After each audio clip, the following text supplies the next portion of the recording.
কথা বললে আবার ওসমান হাদির মতো আমাকেও শুট করা হবে না তো? কত চিন্তা, কত চিন্তা। কিন্তু এভাবে তো চলতে পারে না। মরার জন্য যেই জাতি ঐক্যবদ্ধ হয়ে যায় ওই জাতিকে কেউ মারতে পারে না, আর বাঁচার জন্য যারা ঐক্যবদ্ধ থাকে ওরা কেউ বাঁচতে পারে না। সুতরাং আসেন না, জীবন একটা, সুযোগ একটা, এই সুযোগ হাতছাড়া করা যাবে না। হায়াত নির্ধারিত, মত নির্ধারিত। শিয়ালের মতো বাঁচলে ওই কয়দিন বাঁচবো, সিংহের মতো বাঁচলে সেই যেই কয়দিন বাঁচবো। সুতরাং কেন সুযোগ হাতছাড়া করব? আল্লাহর সাথে শপথ করি, আজকের বিজয়ের দিনে যতদিন পর্যন্ত প্রাণ আছে, সেই প্রাণে স্পন্দন আছে, ধমনীতে রক্ত প্রবাহিত আছে, আল্লাহর দিনকে বিজয় করার জন্য, ইনসাফ এবং ন্যায়কে বিজয় করার জন্য সারাটা জীবন আমার হকের পক্ষে লড়াই চলবেই চলবে। এর জন্য জান দেওয়া লাগলে জান দিব, মাল দেওয়া লাগলে মাল দিব। এর জন্য আমার মায়ের কোল খালি হওয়া লাগলে হবে, এর জন্য আমার বাচ্চা এতিম হওয়া লাগলে হবে, এর জন্য আমার স্ত্রী বিধবা হওয়া লাগলে হবে, এর জন্য হাতে হাত করা লাগলে, পড়া লাগলে পড়বো, এর জন্য ফাঁসির দড়ি যদি গরম ভরে নিতে হয় গলায় বরণ করব। কিন্তু যতদিন বেঁচে আছি অন্যের সামনে মাথা নত করতে পারবো না। ইসলাম তো ভাই বিজয়ী হবেই হবে, আমাকে নিয়ে হোক আর আমাকে ছাড়া হোক, কিন্তু আমি তো কোনোদিন বিজয়ী হতে পারবো না ইসলাম ছাড়া। আমি তো চরম হারা হেরে যাব ইসলাম ছাড়া। আমরা যদি না জাগি মা, কেমনে সকাল হবে? তোমার ছেলে জাগলে গো মা, রাত পোহাবে তবে। ফানা ফিল্লাহ কি তেহমে বাকা का राज मुज़मर है, जिसे मरना नहीं आता उसे जीना नहीं आता। তো দিনকে তো বিজয় করতেই হবে। হ্যাঁ, একটা বিষয় মাথায় রাখা যেতে পারে, নবীর জামানায় একদিনে ইসলাম বিজয় হয়ে যায় নাই। আমাদের কাছে এমন কোনো ফু নাই যে ফু মারবো আর ইসলাম বিজয় হয়ে যাবে। এমন কোনো ট্যাবলেট নাই, ট্যাবলেট খাবো আর একদম সব কিছু একদিনেই বিজয় করে ফেলবো। এমন কোনো তাবিজ নাই গলায় ঝুলাইয়া দিলে অটোমেটিক সব হয়ে যাবে। না, আল্লাহ নবীর জামানায় যেমন ধাপে ধাপে বিশাল কোরবানি দেওয়ার পরে ইসলামের বিজয় হয়েছে, আমাদের জামানায় সেটা হতে পারে। তবে সাধ্যে তো কোনো কমতি রাখা যাবে না। সাধ্যের বাইরে বোঝা আল্লাহ চাপিয়ে দেন না, তবে যতটুকু সাধ্যে আছে সেটার ব্যাপারে ছাড়ও কিন্তু আবার দেন না। নবীর জামানায় কি হলো? সাহাবীদেরকে প্রথমে একটা ইসলামী রাষ্ট্র উপহার দিতে পেরেছিলেন তা না। যখন মক্কায় আর থাকাই যাচ্ছে না, জানের নিরাপত্তা নাই, মালের নিরাপত্তা নাই, ইজ্জতের নিরাপত্তা নাই, চরম জুলুম, নবী সাহাবীদেরকে বললেন, সাহাবীরা এক কাজ করো, লাউ খারাজতুম ইলা আরদিল হাবাশা فإن بها ملكا لا يظلم عنده أحد وهي أرض صدق حتى يجعل الله لكم فرجا। সাহাবীরা একটা কাজ করো, তোমরা আফ্রিকার ইথিওপিয়ায় চলে যাও, যেটাকে হাবাসা বলি আর কি। তোমরা হাবাসা, বাদশা নাজাশির দেশ, হাবাসায় চলে যাও। কেন? হাবাসা কি ইসলামী রাষ্ট্র? না। মক্কাও কি ইসলামী রাষ্ট্র? না। ওই সময় তখনও মক্কা অন ইসলামিক রাষ্ট্র, হাবাসা অন ইসলামিক রাষ্ট্র। তো এখন ইসলামিক রাষ্ট্র ছেড়ে আরেকটাই কেন যাবে? নবী ব্যাখ্যা করে দিলেন, হ্যাঁ, হাবাসা অন ইসলামিক রাষ্ট্র তখনও ঠিক আছে, কিন্তু বাদশা নাজাশির একটা গুণ হলো তার দেশে কারো উপর জুলুম হয় না, লা ইউজলামু ইনদাহু আহাদ, এবং তারা মিথ্যা ধোঁকা টোকাও দেয় না। ওয়াহি আরদু সিদকিন, সেটা সত্যবাদিতার জমিন, সেখানে মানুষ সত্য কথাই বলে। হাত্তা ইয়াজআলাল্লাহু লাকুম ফারাজা, আল্লাহ যতদিন তোমাদের কপালে মুক্তি না রাখে, যতদিন ইসলামের রাষ্ট্র ব্যবস্থা প্রতিষ্ঠিত না হয়, হাবাসায় থাকতে থাকো, তোমরা হাবাসায় থাকতে থাকো।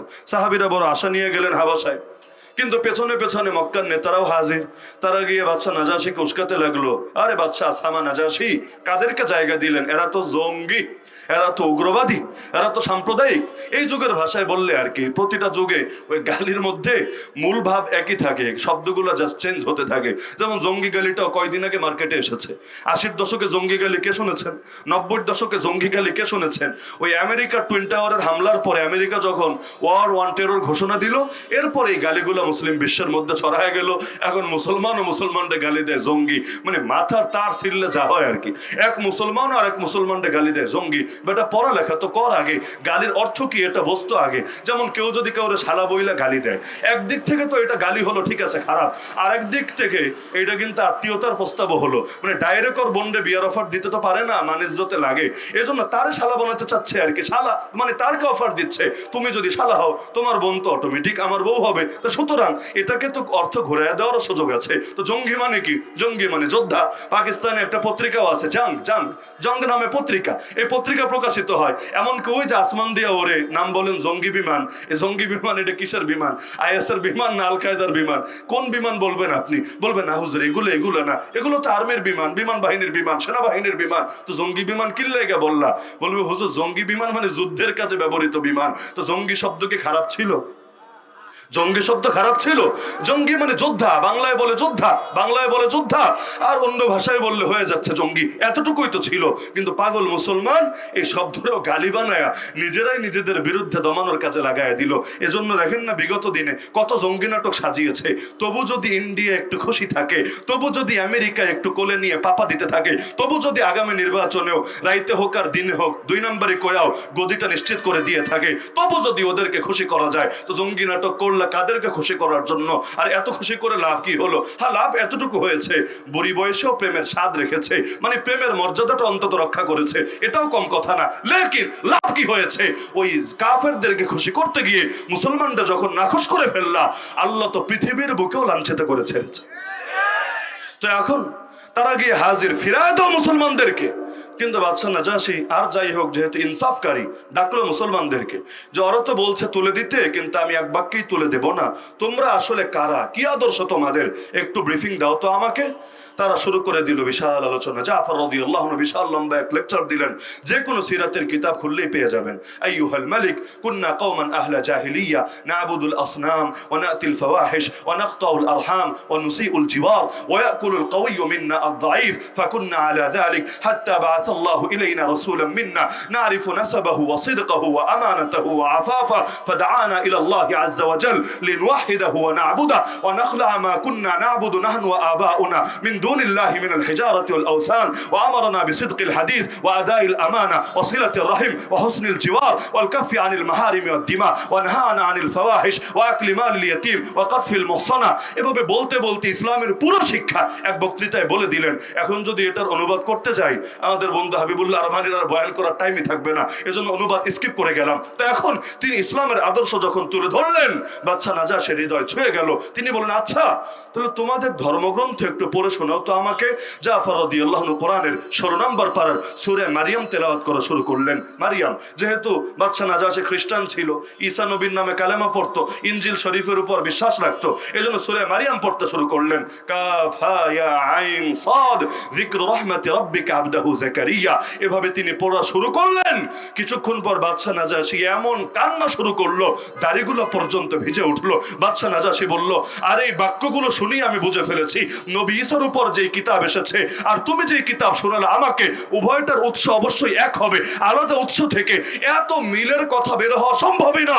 সুতরাং তোমরা যে দিনের উপর আছো এই দিন ভুল হতে পারে না, আর এই আদর্শের জন্য যদি ওরা তোমাদের পেছনে লাগে, আমি জীবিত থাকতে তোমাদেরকে কখনো ওদের হাতে তুলে দিতে পারি না। আলহামদুলিল্লাহ, এমন কাজ হয়ে গেল, মুসলমান নিরাপদ আবাসস্থল পেয়ে গেল। পরবর্তী ঘটনা তো সবাই জানেন, একসময় ফিরে আসলো, আবার মদিনার হিজরত হলো। এই নাজাশি যখন মারা গিয়েছিল 9ম হিজরিতে রজব মাসে, আর কোন ইতিহাসবিদের মতো 8ম হিজরিতে, 8মী ধরি আর 9মী ধরি, এটা ক্লিয়ার নবীর জীবনের প্রায় শেষ দিকে। কারণ 11 হিজরি রবিউল আউয়াল মাসে তো নবী চলে গেলেন আল্লাহর কাছে। তো 9ম ধরেন আর 8ম ধরেন, খুব আহামরি বেশ কম নাই।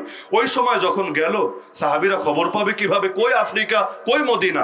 আল্লাহ নবী নিজে শোনায় দিলেন সাহাবীদেরকে, মাতাল ইয়াউমা রাজুলুন সালিহ, জাবের রাদিয়াল্লাহু আনহু হাদিস। আরে আজকে আল্লাহর এক নেক বান্দা মারা গিয়েছে, আল্লাহর এক নেক বান্দা মারা গিয়েছে। এমনকি আবু হুরায়রার হাদিসে আছে, ইস্তাগফিরু লিআখিকুম, নবী তাদেরকে বললেন তোমাদের এই ভাইটার জন্য ইস্তেগফার করো আল্লাহর কাছে। এরপর নবী তাদেরকে নিয়ে গায়েবানা জানাজা পড়লেন। যদিও আসলে গায়েবানা না, কেন? কারণ নবী যখন নামাজে দাঁড়ালেন, আল্লাহ পুরো দূরত্ব, 1000 মাইলের দূরত্ব সামনে থেকে সরিয়ে দিয়ে লাস্টারে ঠিক সামনেই রাখলেন। নবীর মুজিজা ছিল এটা, নবীর মুজিজা। তো দেখতে গায়েবানা মনে হলো, আসলে গায়েবানা না। কিন্তু আমাকে বলেন, ইতিহাস সম্পর্কে যারা ন্যূনতম পড়াশোনা করেছেন, আমাকে বলেন, বাদশা নাজাশি কি শরিয়ার শাসন কায়েম করতে সক্ষম হয়েছিলেন? একজনের জানা থাকলে আমাকে বলেন, একজনের। যদি না হয়ে থাকেন, নবী কেন তার জানাজা পড়লেন? তিনি তো বাদশাহ, শরিয়া কায়েম করতে পারে নাই। নবী তারে কাফের বললেন না, তাগুত বললেন না, মুরতাদ বললেন না, ইসলামের দুশমন বললেন না, উল্টা জানাজা পড়লেন, নেককার বললেন, সাহাবীদেরকে ইস্তেগফার করতে বলেন। কেন? এখান থেকে কি এই বার্তা বের হয় না যে আল্লাহ সাধ্যের বাইরে বোঝা চাপায়া দেন না, তবে যতটুকু সাধ্যে আছে এটার ব্যাপারে ছাড়ও আবার দেন না। নাজাশী একা মুসলমান হয়েছে, তার দরবারে অন্যরা তো মুসলমান হয় নাই, যার কারণে চাইলেই তিনি এককভাবে পুরোটা করতে পারতেন এমন না, চেষ্টা চালাচ্ছিলেন, কিন্তু ওই দিন আর দেখতে পারেন নাই। এর আগেই মৃত্যু হয়ে গিয়েছে, আল্লাহর কাছে চলে গিয়েছেন। এখান থেকে আমি শিক্ষা বের করতে চাই, একটা শিক্ষা।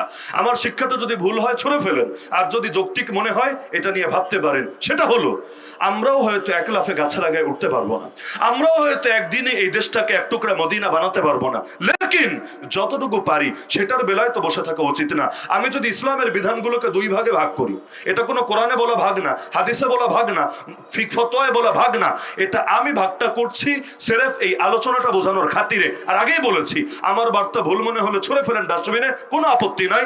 আর যদি যুক্তিযুক্ত মনে হয় অবশ্যই মাথাকে কাজে লাগান, এটাকে কিভাবে বাস্তবায়ন করা যায় সেই চিন্তার পেছনে। ইসলামের বিধান যদি দুই ভাগে ভাগ করি, এক ভাগ হলে এমন বিধান যেটা নিয়ে কারো আপত্তি করার সুযোগ নাই, যেমন দুর্নীতি বন্ধ করতে হবে, ঘুষ দূর করতে হবে, আরে মাদক দূর করতে হবে, ধর্ষণ দূর করতে হবে, ন্যায় প্রতিষ্ঠা করতে হবে, সততা প্রতিষ্ঠা করতে হবে, খুন বন্ধ করতে হবে, গুম বন্ধ করতে হবে। এরকম বলতে থাকলে কয়েক ডজন না কয়েকশো বলা যাবে, যেগুলো এমন বিধান এর ব্যাপারে হিন্দু একমত হতে বাধ্য, খ্রিস্টানও একমত হতে বাধ্য, এমনকি কোনো নাস্তিকও যদি নিজের বিবেককে বর্গা না রাখে কারো কাছে, ও একমত হতে বাধ্য।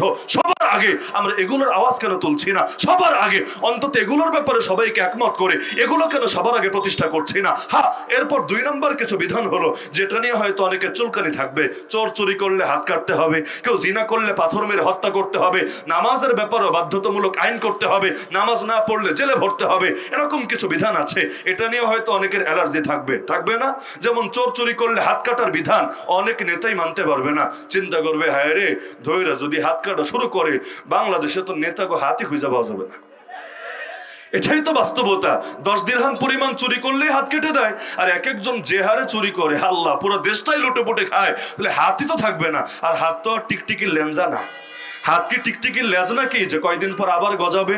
এমন কোনো ব্যবস্থা বার্তা নাই, একবার কাটলে তো চিরকাল এটা নিয়ে চলতে হবে। আর ইসলামে চিপায় চাপায় নিয়ে শাস্তি দেওয়ার বিধান নাই, শাস্তি দিতে হয় প্রকাশ্যে। মনে করেন বাইতুল মুকাররমের সামনে গুলিস্তানের চত্বরে হাজার হাজার মানুষের সামনে লাইভ হবে, ভিডিও হবে, সবাই দেখবে, সাক্ষী থাকবে, এভাবে হাত কাটা হবে। এভাবে যদি একবার হাত কাটা হয়, পরে ভোট চাইতে যাবে কোন মুখে? এমনকি আইসা যদি জনগণরে বলে আমারে ভোট দেন, আপনাদের জানমাল সব হেফাজতে থাকবে আমাদের কাছে, পাবলিক ভোট না দিয়া জুতার বাড়ি দিয়া বিদায় করবে। তো এজন্য ইসলামের কিছু বিধান নিয়ে আতঙ্কে থাকে অনেকে, আতঙ্কে। এজন্য টকশোতে কোনো হুজুর নিলেও সবার আগে প্রশ্ন করে, হুজুর ক্ষমতায় আসলে কি হাত কাটা দিবেন? কিরে ভাই তুই ডরাস কি লেগে? ক্ষমতায় আসলে হাত কাটা হবে কি হবে না, তুই ভয় পাচ্ছিস কেন? বাংলায় বলে চোরের মন। আরে দুনিয়াতে ইসলামের বহু বিধান তো আছে, বাকি কোনোটা নিয়ে আলাপ নাই। সবার আগেই হাত কাটবে কিনা, সবার আগেই পাথর মারবে কিনা, তোমার নজর এদিকেই গেল কেন সবার আগে? আরে ভালো মানুষের হাত তো কাটা হয় না, হাত তো কাটে চোরের। তোমার এটা নিয়ে মায়া যাচ্ছে কোন দুঃখে? তার মানে ভেতরে ভেতরে কমিশন কয় % চলে, একটু ক্লিয়ার করো না আমাদেরকে। এটাই বাস্তবতা। ভালো মানুষের ইসলামে কিসের ভয় আছে? আরে ভাইরাস ভয় পায় অ্যান্টিভাইরাসকে, ভাইরাস ভয় পায় অ্যান্টিভাইরাসকে, চোর ভয় পায় পুলিশকে, চোরাচালানকারী ভয় পায় বর্ডার গার্ডকে, আর যারা পৃথিবীর মধ্যে অপরাধী তারাই ভয় পায় আল্লাহর বিচারকে। ভালো মানুষের ভয়ের তো কোনো কারণ নেই। সুতরাং ইসলামের বিধানটার যদি দুই ভাগে ভাগও করি, তো যেইটা নিয়ে অনেকের চুলকানি আছে, আচ্ছা ওইটা তাইলে কিছুদিন পরেই নয়তো করো, কিন্তু যেইটা নিয়ে চুলকানি নাই ওইটার ব্যাপারে কেন দ্বিমত রাখো? আগে ওইটা করো, এরপর ওইটা দেখেই মানুষ যখন প্রভাবিত হবে বাকিটার ব্যাপারে নিজেরাই আওয়াজ তুলবে ইনশাআল্লাহ। এই যে আফগানিস্তানে যে বিজয় হয়েছে, আপনি কি ভেবেছেন এমনি হয়েছিল? এমনি হয় নাই। প্রথমে তারা সেই 1996-এর কথা, প্রথমে তারা লড়াইয়ে নেমেছিল ধর্ষণ এবং চাঁদাবাজির বিরুদ্ধে। ধর্ষণ এবং চাঁদাবাজির বিরুদ্ধে। মোল্লা ওমর কে ছিল? এক মাদ্রাসার টিচার, বড়সড় টিচার না, বড়সড় টিচার না, শাইখুল হাদিস, মুফতি, বড় মুহাদ্দিস এরকম কিছু না, সাধারণ এক টিচার। কিন্তু যখন দেখলো আল্লাহ 9টা বছর যুদ্ধ করলাম সোভিয়েত ইউনিয়নের বিরুদ্ধে, চোখটাও হারালাম বন্দুকের গুলি খেয়ে, কিন্তু কার জন্য যুদ্ধ করলাম, কিসের জন্য যুদ্ধ করলাম? এত ছিনতাই, এত চাঁদাবাজি, এত খুনোখুনি। এমনকি একদিন ক্লাস করাচ্ছিলেন, হঠাৎ খবর পেলেন যে একজন নারীকে, আয় আল্লাহ মাফ করুক, একজন নারীকে সাবেক কিছু যোদ্ধা, এগুলোরে মুজাহিদ বললে মুজাহিদ শব্দের অপমান হবে, সাবেক কিছু যোদ্ধা রাস্তায় একটা গাড়ি আটকিয়েছে চাঁদা নেওয়ার জন্য। চাঁদা দিয়েও দিয়েছে, না দিয়ে তো উপায় নাই। কিন্তু হঠাৎ এক সিপাহীর নজর পড়েছে গাড়িতে থাকা এক সুন্দরী মেয়ের দিকে, ডাইরেক্ট অফার করলো মেয়েটাকে দিয়ে তোমরা চলে যাও সামনে। মেয়ের অভিভাবক গাড়িতে, বলো প্রশ্নই আসে না, প্রশ্নই আসে না। ওই শিয়ালের কাছে মুরগি রেখে যাওয়ার তো কোনো চিন্তাই করা যাবে না। তারা বলল দেব না, টাকা চেয়েছো দিয়েছি, আর কি লাগবে? বললো না, নারীটাকে দিতে হবেই হবে। যখন রাজি হলো না, তাদেরকে নির্যাতন করে জুলুম করে ভাগিয়ে দিয়ে নারীটাকে তুলে নিয়ে গেল, গণধর্ষণ করলো। পরের দিন সেই নারীর বিবস্ত্র লাশ আফগানিস্তানের মহাসড়কে পাওয়া গেল। ওই ইসমাইল রায়হানের লেখা 3 খণ্ডে তারিখ আফগানিস্তান বইয়ের মধ্যে ইতিহাস পেয়ে যাবেন। রাস্তার মধ্যে সেই নারীর বিবস্ত্র লাশ পাওয়া গেল। এই সংবাদ চারদিকে আগুনের মতো ছড়িয়ে গেল।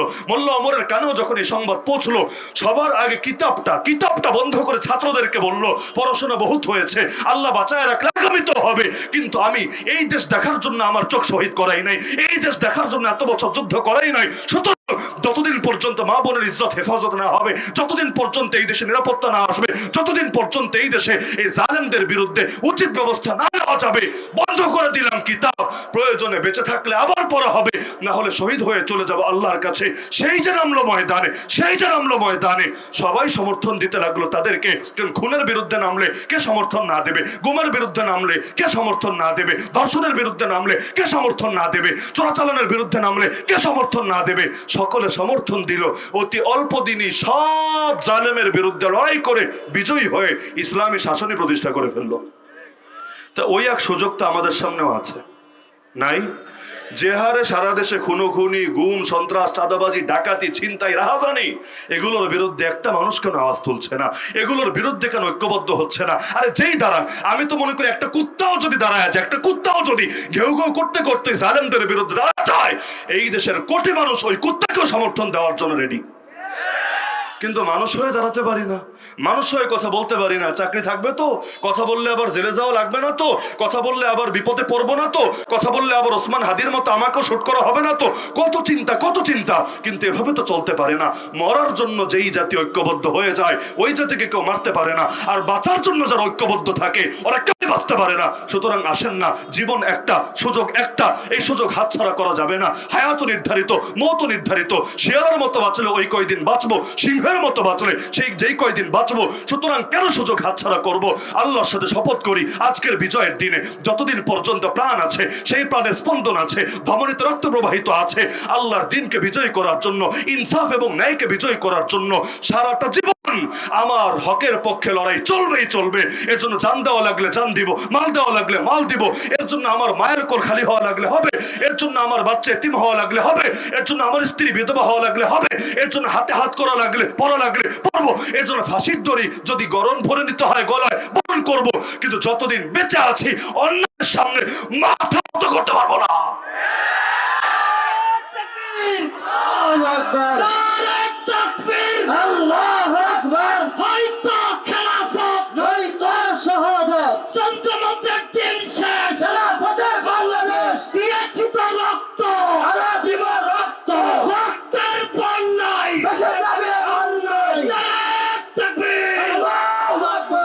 চেয়েছিলাম অনেক সংক্ষেপে শেষ করতে, কিন্তু শ্রোতার মহাব্বত বেশি থাকলে বক্তার কথাও যায় লম্বা হয়, কিছু করার নেই। কথার নাম লতা। তো এমনি পাকিস্তানি মেহমানকে আমাদের বন্ধু হাবিবুল্লাহ আরমানিকে জিম্মি করে অনেক দীর্ঘ আলাপ করলাম। আরো বেশি দীর্ঘ করতে গেলে বেটার মাহফিলে ছুটে যাবে, অন্য যেখানে যাওয়ার কথা ওই মাহফিলে মিস হয়ে যাবে। সুতরাং আমার আলোচনা এখানে সংক্ষিপ্ত রাখলাম।